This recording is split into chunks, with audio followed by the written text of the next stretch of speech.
Hello everyone, जय हिंद. Welcome to Pune English club.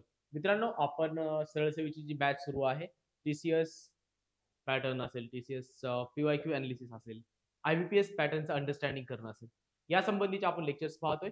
आज पुन्हा एकदा साधारणतः 10 ते 11 क्वेश्चन स्पॉटिंग द एरर्सचे तुम्हाला प्रॅक्टिस म्हणून देतो एका लेक्चरच्या माध्यमातून. याच्यानंतर पुन्हा आपला IBPS पॅटर्नचं जे काही क्वेश्चन पॅटर्न आहे ते आपण कंटिन्यू करूयात, कारण येणारे एक्झाम्स IBPSच्या तुमच्यासमोर असतील. TCS असतील, TCSच्या वेळेस TCSचे काही व्हिडिओज अपलोड होतील. ओके, चला आज आपण काही स्पॉटिंग द एरर्सचे क्वेश्चन्स पाहतो. प्रत्येक ठिकाणी फक्त लक्ष देऊन बघायचं आपण काय पाहतो. हा मी आहे शरद खेडकर. 6 वेळा UPSC CDS उत्तीर्ण केली आहे. त्यानंतर 4 वेळा SSB इंटरव्ह्यू दिलेला आहे. MPSC मुख्य परीक्षा दिलेल्या आहेत. 3 विषयात सेट उत्तीर्ण आहे. FCAT पास केलेली आहे इंडियन एअरफोर्स मध्ये जाण्यासाठी, कमिशन्ड ऑफिसर म्हणून जाण्यासाठीची एक्झाम.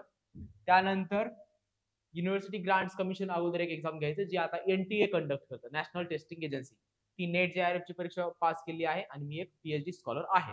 आपण सुरुवात करतोय बघा. चला, पहिला क्वेश्चन आहे आपला. क्वेश्चनच्या अगोदर इन्स्ट्रक्शन्स वाचून घ्या. Identify the error part in the following sentence. Error part बघायचा आपल्याला काय आहे. ज्या पार्ट मध्ये एरर असेल तो पार्ट आपण आपला जो काही एक ऑप्शन दिलेला आहे 1 2 3 4 5 तो मार्क करायचा. क्वेश्चन नंबर 1 आहे, none of my friends are applying for the job. जर एरर नसेल तर नंबर 5 सांगायचा, नो एरर. ओके, आता बघा, जेव्हा नन ऑफ असं दिलेलं असतं बघा, नन ऑफ प्लस त्याच्यानंतर एखादा प्लुरल नाउन किंवा प्रोनाउन येतो. ओके, नन ऑफ प्लस एखादा प्लुरल नाउन किंवा प्रोनाउन, त्यावेळी जो येणारा आपला वर्ब आहे that can be either singular or plural. तो सिंग्युलर सुद्धा असू शकेल किंवा प्लुरल सुद्धा असू शकेल. पुन्हा एकदा सांगतो, थोडीशी संदिग्धता आहे, एम्बिग्युटी आहे, परंतु एक गोष्ट क्लिअर असू द्या.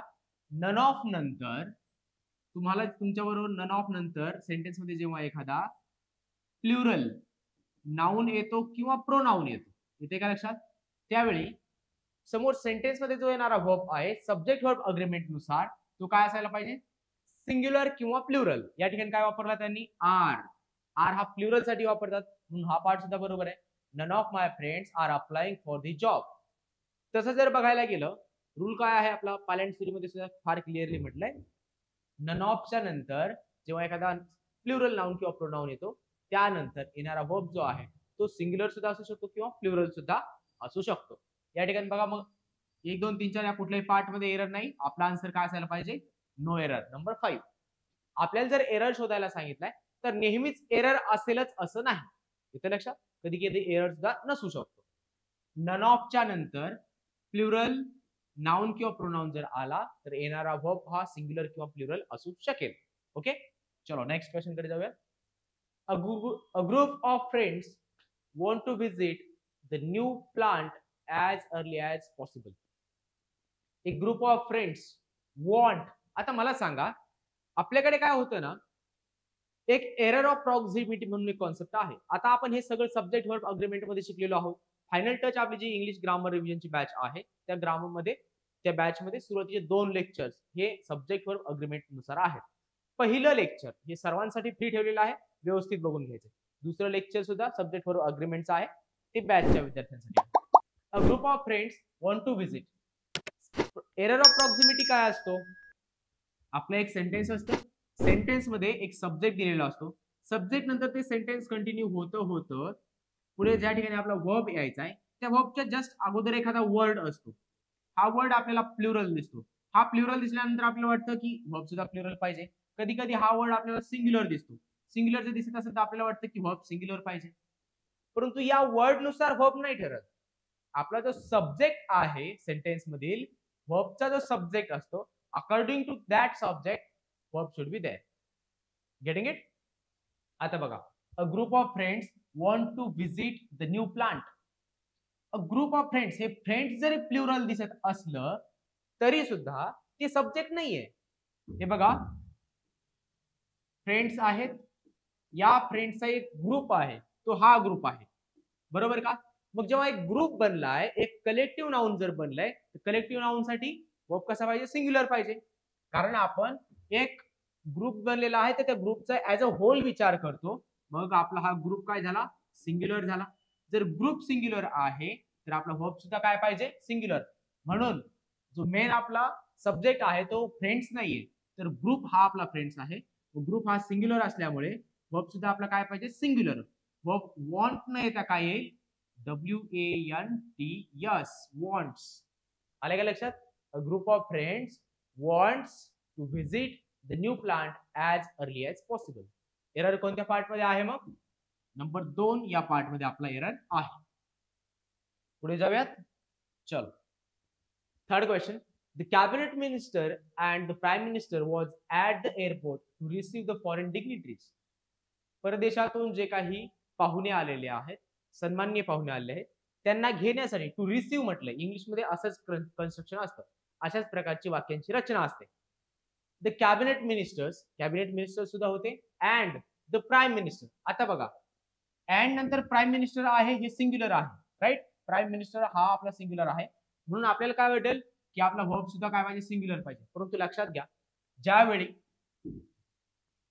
दोन नाउन्स किंवा प्रोनाउन्स, हा एक नाउन किंवा प्रोनाउन आहे आणि दुसरा एक नाउन किंवा प्रोनाउन आहे, हे दोन नाउन्स किंवा प्रोनाउन्स जोडले कशाने आहेत, अँडने जोडलेले आहेत, तर अशा वेळी येणारा जो वर्ब असतो तो काय पाहिजे असतो, प्लुरल. येते का लक्षात? ज्यावेळी दोन नाउन्स किंवा प्रोनाउन्स हे अँडने जोडलेले असतील त्यावेळी त्यांसाठी येणारा वर्ब काय पाहिजे, प्लुरल. मग बघा, द कॅबिनेट मिनिस्टर्स, जे काही कॅबिनेट मिनिस्टर्स होते ते, अँड द प्राईम मिनिस्टर. या ठिकाणी वॉज न येता काय येईल, आपला verb were at the airport to receive foreign dignitaries. बघा आता समजलं का एरर कोणत्या पार्ट मध्ये आहे, नंबर 3 या पार्ट मध्ये एरर आहे. अगेन सब्जेक्ट वर्ब अग्रीमेंट व्यवस्थित करून घ्या. फायनल टच जर तुम्हाला शक्य असेल तर तुम्ही बॅच परचेस करू शकता. जर तुम्हाला शक्य नाहीये तर मला कॉन्टॅक्ट करा. फीस मध्ये काही डिस्काउंट पाहिजे असेल तर मी ते तुम्हाला अवेलेबल करून देईल, काहीच अडचण नाही. बघा आपल्याकडे शक्य असेल तर सरळ सरळ ऍडमिशन घ्या. तसं तुम्हालाही माहिती आहे की इतर लोकांपेक्षा आपली फीस फार कमी आहे. Next, twice 12 R 24. ट्वाइस म्हणजे दोनदा, हे 12 आहे आणि ट्वाइसचा मिनिंग असतो दोनदा. म्हणजे 12 दोने किती, इथे तुम्हाला माहिती आहे ना, गुणिले चिन्ह असतं, 12 दोने 24. हे अरिथमॅटिक सम झालं, बरोबर. अरिथमॅटिक एखादं गणित झालं.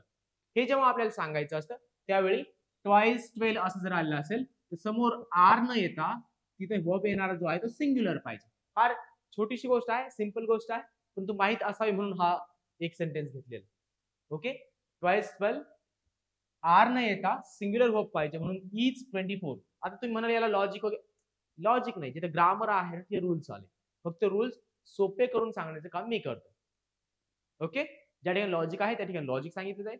जर लॉजिक नसेल तर रूल आहे, फक्त समजून घ्यायचं. एरर कोणत्या पार्ट आहे, कोणत्या पार्ट मध्ये, नंबर 3 या पार्ट मध्ये आपला एरर आहे. Next question. A series of lectures of Indian philosophy are arranged by the university. बघा आता, a series of lectures of Indian philosophy. आता इंडियन फिलॉसॉफी सिंग्युलर आहे. सगळ्यात महत्त्वाचा आपला सब्जेक्ट समजला पाहिजे.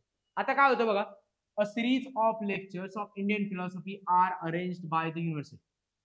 सब्जेक्ट लक्षात येतोय का? तुम्हाला वाटेल की इंडियन फिलॉसॉफी हा सब्जेक्ट आहे, मग इथं वर्ब सिंग्युलर पाहिजे, असं नाही. सब्जेक्ट आपला वेगळाच आहे. सब्जेक्ट राहिला वाक्याच्या एका पार्ट मध्ये आणि वर्ब गेला इथे, या ठिकाणी वर्ब आलाय बघा, या पार्ट मध्ये वर्ब आहे आर, बरोबर. मग आता रिअल सब्जेक्ट काय आहे, अ सिरीज ऑफ लेक्चर्स. आता वर्ड आहे सिरीज, SERIES. अशा आपल्याकडे काही वर्ड्स आहेत जे दिसताना प्लुरल दिसतात परंतु ते सिंग्युलर आहेत. म्हणजे words plural in form but singular in meaning, त्यांना आपण काय म्हणतो, words plural in form, form म्हणजे दिसताना, बट सिंग्युलर इन मिनिंग. मला सांगा, काही वर्ड दिसताना प्लुरल दिसतायत, त्यांचं मिनिंग सिंग्युलर आहे. जर मिनिंग सिंग्युलर आहे तर यानंतर येणारा वर्ब सुद्धा काय पाहिजे, सिंग्युलर. येते का लक्षात? मग बघा, अ सिरीज ऑफ लेक्चर्स, लेक्चरची सिरीज. येते का लक्षात? लेक्चरची सिरीज म्हणजे काय, या ठिकाणी आपले लेक्चर्स आहेत. या लेक्चरची एक सिरीज, मग जेव्हा ती एक असं कलेक्टिव्ह नाउन टाईप बनते त्यावेळी कलेक्टिव्ह नाउन साठी येणारा वर्ब कसं पाहिजे, सिंग्युलर, राईट. आता बघा, a series of lectures of Indian philosophy. मग जर आपला वर्ब सिंग्युलर आहे तर येणारा सब्जेक्ट सिंग्युलर आहे तर येणारा वर्ब कसा पाहिजे, सिंग्युलर. म्हणून आपला रिअल सब्जेक्ट आहे सिरीज, यासाठी येणारा वर्ब आर न येता, आर हा प्लुरल साठी असतो, इज हा सिंग्युलर येईल कारण आपला सब्जेक्ट सिंग्युलर आहे, येणारा वर्ब सुद्धा सिंग्युलर येईल. Okay. A series of lectures of Indian philosophy is arranged by the university. Getting it? चलो, हे डायग्रामच्या माध्यमातून किंवा मग अशा प्रकारे डिझाईनच्या माध्यमातून इंग्लिश फक्त आपणच शिकवतो बरं का. कुठे बघा, the house with all its furniture and exotic plants were sold for ₹60,000. आता बघा, the house with all its furniture and exotic plants were. आता आपल्याकडे मी एक ब्लँक स्लाइड घेतो आणि तुम्हाला थोडस आणखी एक्सप्लेन करतो. बघा, काही शब्द आहेत इंग्लिश मधील, काही अशा प्रकारचे वर्ड्स आहेत, ते जर आले, त्यांनी जर जोडलं दोन नाउन्सला तर येणारा वर्ब काय पाहिजे, सिंग्युलर किंवा प्लुरल, मी ते तुम्हाला सांगतो. एक आहे विथ, नंतर आहे along with, with along with, as well as, with along with, as well as, then, no less than. हे बघा, हे 4 कंजंक्शन्स आहेत दोन वर्ड्स ना जोडणारे. हे जर कशाला जोडतायत, यांच्यानंतर नंबर 2 चा व्यवस्थित फक्त पाहून घ्या मी काय करतोय. अगोदर एक सब्जेक्ट दिलेला आहे किंवा एक नाउन दिलेला आहे. हे बघा, एक नाउन अगोदर दिलाय, एक नाउन अगोदर दिलाय, तो विथ ने जोडलाय दुसऱ्या नाउनशी. एक नाउन अगोदर दिलाय, तो अलॉंग विथ ने जोडलाय दुसऱ्या नाउनशी. पहिला नाउन ऍज वेल ऍज ने जोडलाय दुसऱ्या नाउनशी.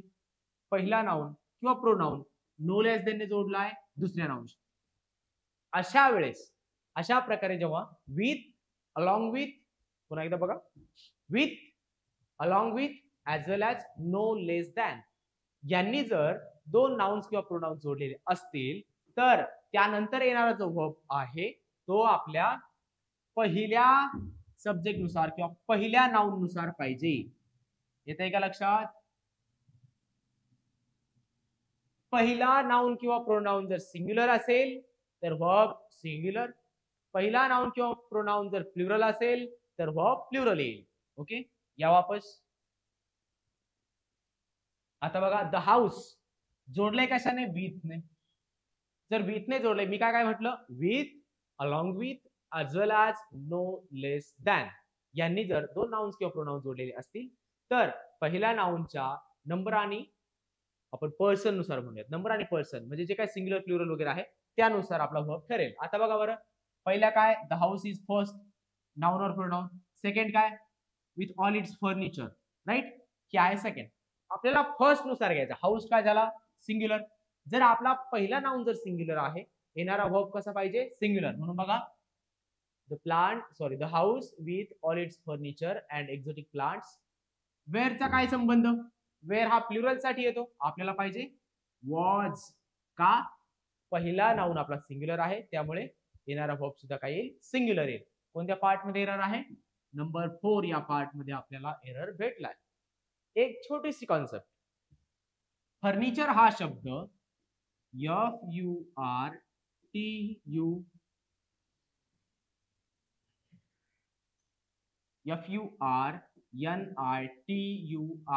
फर्निचर. फर्निचर हा वर्ड सिंग्युलर फॉर्म मध्येच वापरला जातो, त्याला प्लुरल करता येत नाही. फर्निचरचं फर्निचर्स असं होत नाही, राईट. तुम्ही मार्केटमध्ये कुठे गेल्याच्या नंतर तुम्हाला दिसेल बघा, Asha furnitures, Rahul furnitures, Rishikesh furnitures, असं प्लुरल नाही करतायत. इथे लक्षात, फर्निचर हा वर्ड सिंग्युलर फॉर्म मध्येच असतो. एक जस्ट वर्ड आला होता म्हणून तुम्हाला एक्सप्लेन केलं, समजून सांगितलं. Next question, the teacher asked the students if every one of them were interested in going on an excursion. आता बघा, प्रत्येक क्वेश्चन हा सब्जेक्ट वर्ब अग्रीमेंट नुसार बरोबर आहे किंवा चूक आपल्याला ते बघायचं. आणि ते सांगतो, मी नेहमी सांगतो, जेव्हा तुम्ही स्पॉटिंग द एररचा क्वेश्चन येतो, काय काय चेक करायचं? टेन्स बरोबर आहे का, प्रिपोजिशन बरोबर आहे का, आर्टिकलचा यूज बरोबर आहे का, देन चेक करायचं सब्जेक्ट वर्ब अग्रीमेंट बरोबर आहे. मी आज जे क्वेश्चन घेतलेले आहेत ते सब्जेक्ट वर्ब अग्रीमेंट नुसारचे आहेत. जर तुम्हाला हे लक्षात येत नसेल, फायनल टच कडे तुम्ही जाऊ शकता. The teacher asked the students if every one of them were interested in going on an excursion. आता बघा, the teacher asked the students if every one of them were interested. Everyone subject काय, if यानंतर जो sentence सुरू होते त्याचा subject आहे everyone. आपल्याकडे काही वर्ड्स आहेत, each, every. ओके, एका स्लाइड मध्ये घेऊयात आपण. each, every, everyone, one. हे जर वर्ड्स सब्जेक्ट म्हणून जर आले, लक्षात घ्या, each, every, everyone, one हे वर्ड्स जर सब्जेक्ट म्हणून जर आले सेंटेन्स मध्ये, तर यांच्यासाठी येणारा जो आपला वर्ब आहे तो काय असतो? सिंग्युलर. येते का लक्षात? each, every, everyone, one हे वर्ड्स जर सब्जेक्टच्या ठिकाणी आले, सिंग्युलर म्हणून जर सब्जेक्टच्या ठिकाणी जर आले, ते सिंग्युलॅरिटी दाखवतात. म्हणून त्याच्यासाठी येणारा जो वर्ब पाहिजे तो कसा पाहिजे? सिंग्युलर असला पाहिजे. यावर आता आपल्या क्वेश्चन कडे, the teacher asked the students if everyone आलाय, मग एव्हरीवन साठी आपल्याला काय पाहिजे? Everyone of them was. Singular verb पाहिजे होता, यांनी वेअर केला होता प्लुरल वर्ब. आलं लक्षात? Was interested in going on an excursion. मग लक्षात घ्या, आता हे तर तुमच्या लक्षात आलं का? या ठिकाणी वेअर न येता वॉज पाहिजे होता. एरर कोणत्या पार्ट आहे, कोणत्या पार्ट मध्ये आहे? नंबर 3 या पार्ट मध्ये एरर आहे. आता आणखी एक थोडीशी वेगळी कॉन्सेप्ट समजून घ्या. Interested, INTERESTED, interested in.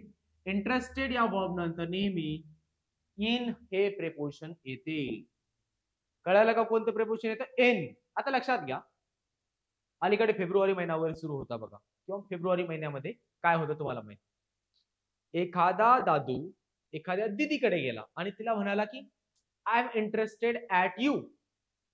ती कसं म्हणणार? कम, कम, ये अलीकडे. समोर जसं आला तसं म्हणणार की लगेच निघायचं. का? कारण ती आपले क्लास करते ना, तिला माहिती इंटरेस्टेडच्या नंतर इन हे प्रिपोजिशन येतं, याने ऍट वापरलाय, ती म्हणणार इकडे सरळ निघ. आणि पुणे इंग्लिश क्लबचे व्हिडिओज पाहून, राईट? ओके, सो कोणतं प्रिपोजिशन येणार? इन. इंटरेस्टेडच्या नंतर ऍट येत नाही. Next question. Several visitors are expected to visit the place tomorrow. टुमॉरोचं स्पेलिंग बघा, करेक्ट इनकरेक्ट स्पेलिंगला टुमॉरोचं स्पेलिंग विचारलं जाऊ शकतं. TO, इथं यम फक्त एकच आहे, लक्षात घ्या. फक्त सांगतोय, का सांगतोय त्या गोष्टीकडे तुमचं लक्ष यावं. TOMORROW, आर डबल आहे, यम डबल नाहीये. TOMORROW spelling. आता आपला क्वेश्चन बघा. Several visitors are expected to visit the place tomorrow. Subject लक्षात घ्या. सेव्हरल, सेव्हरलचा मिनिंग असतो काही. मग एक जर असेल, एक पेक्षा जास्त म्हणजे काही होईल का नाही? एक पेक्षा जास्त. मग सेव्हरलच आपल्याला सांगतो त्याच्यामध्ये काय आहे? प्लुरॅलिटी, म्हणजे अनेकता. म्हणजे त्याच्यामध्ये ते सांगतं की एकवचन नाही तर अनेक आहे. मग सेव्हरलच्या नंतर येणारा नाउन सुद्धा काय आलाय? Plural, visitors. बरोबर. मग सेव्हरल विजिटर्स हा आपला सब्जेक्ट जर प्लुरल आहे, येणारा वर्ब सुद्धा काय पाहिजे? प्लुरल. आर प्लुरल आहे, बरोबर आहे. Are expected to visit the place tomorrow. कोणत्याही पार्ट मध्ये एरर दिसत नाही, आणि एरर नाहीच आहे, कारण सब्जेक्ट नुसार सब्जेक्ट प्लुरल आहे म्हणून वर्ब सुद्धा प्लुरल वापरलेला आहे. मग आपला आन्सर काय असेल? नो एरर नंबर 5 मध्ये सांगितलंय, हे आपला आन्सर आहे. फार साधी सोपी गोष्ट, कुठलीही आदळ आपट न करता इतक्या साधारणपणे सौम्यपणे आपण इंग्लिश ग्रामर शिकू शकतो. ओके, चला next question. Many a profound thinker believes that the march of civilization has not coincided with the real human progress. Sentence वगैरे फार मोठं आहे, त्याच्याकडे लक्षच देऊ नका. आपल्याकडे आपल्याला काय बघायचंय, सब्जेक्ट वर्ब अग्रीमेंट नुसार सगळ्या गोष्टी व्यवस्थित आहेत का.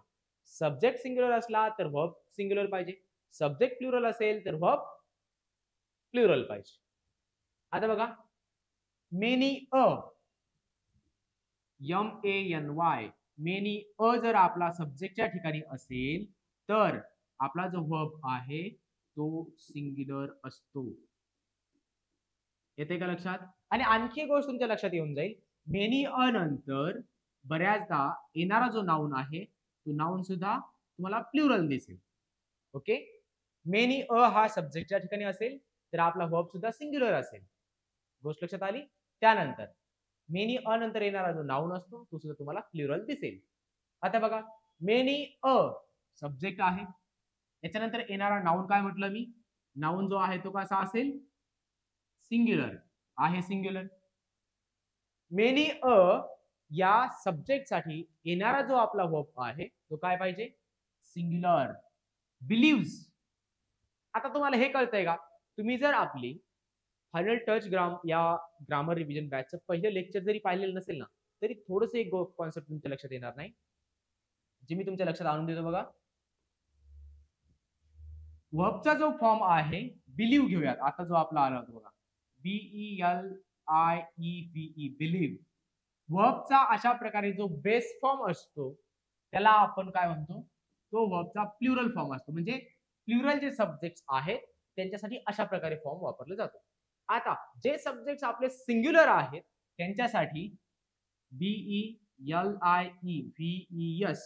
सिंपल प्रेझेंट टेन्स मध्ये जेव्हा अशा प्रकारे यस और इयस असा एक सफिक्स जोडला जातो तेव्हा वर्बला किंवा वर्बच्या त्या फॉर्मला सिंग्युलर फॉर्म असं म्हणतात. Believe singular form, believe plural form. मूळचा जो ओरिजिनल फॉर्म आहे तो प्लुरल फॉर्म असतो.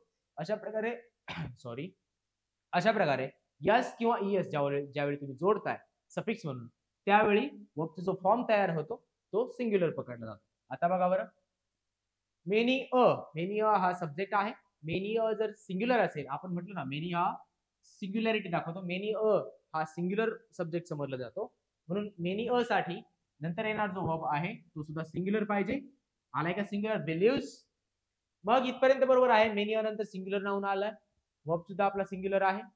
Many a thinker believes that the march of civilisation, march of civilisation. आता हा जो मार्च आहे हा सुद्धा सिंग्युलर आहे, म्हणून याच्यानंतर येणारा वर्ब सुद्धा सिंग्युलर वापरला. इथेही काही एरर नाहीये. The march of civilization has not coincided with, coincide या शब्दाच्या नंतर येणारा जो प्रिपोजिशन असतं ते विथ असतं, तेही बरोबर आहे. With real human progress.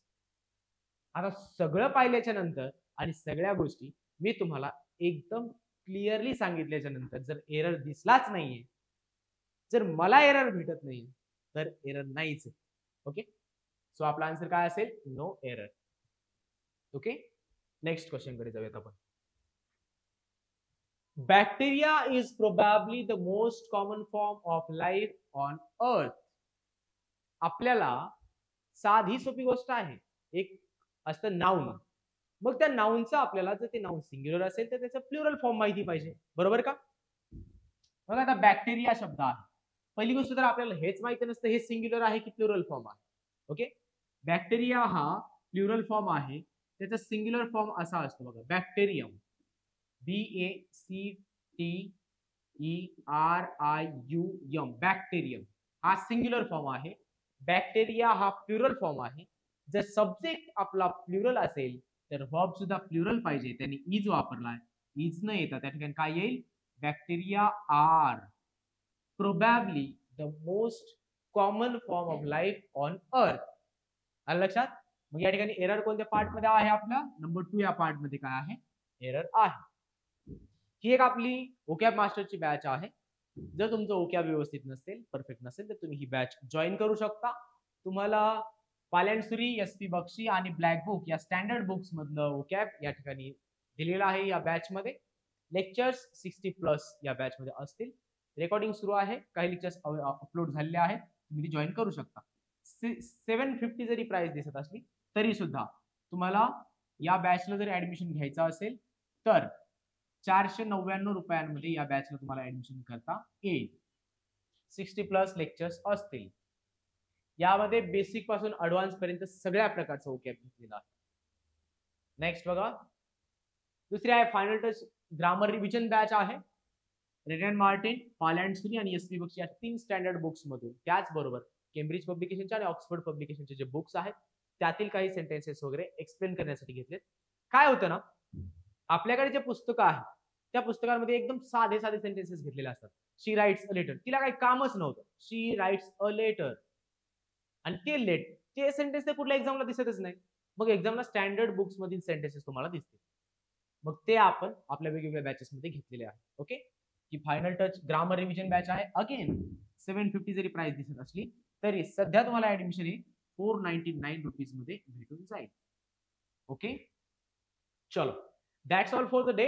या लेक्चर मध्ये इतकंच. 10 ते 11 क्वेश्चन्स घेतलेले आहेत, फार डिटेल मध्ये घेतले, समजून घ्या. जे समजलं जर तुम्हाला एखादे काही नसेल तर तुम्ही मला कधीही कॉल करू शकता. रात्री साधारणतः 11च्या अगोदर कॉल करायला प्रेफर करा. 11च्या नंतर कॉल नका करू, कारण काय असं सोपी गोष्ट आहे, तुम्हालाही झोपायचं असतं, मलाही झोपायचं असतं, दुसऱ्या दिवशी मलाही उठायचं असतं, सकाळी रनिंगला जायचं असतं. तर ती एक गोष्ट फॉलो करा. नंबर सांगतो मी, 7796060795 या नंबरवर तुम्ही कॉल करू शकता. पर्सनल अडचण असेल तरी सुद्धा कॉल करू शकता. सो चलो, नेक्स्ट लेक्चर मध्ये लवकरच भेटूया. तोपर्यंत जय हिंद.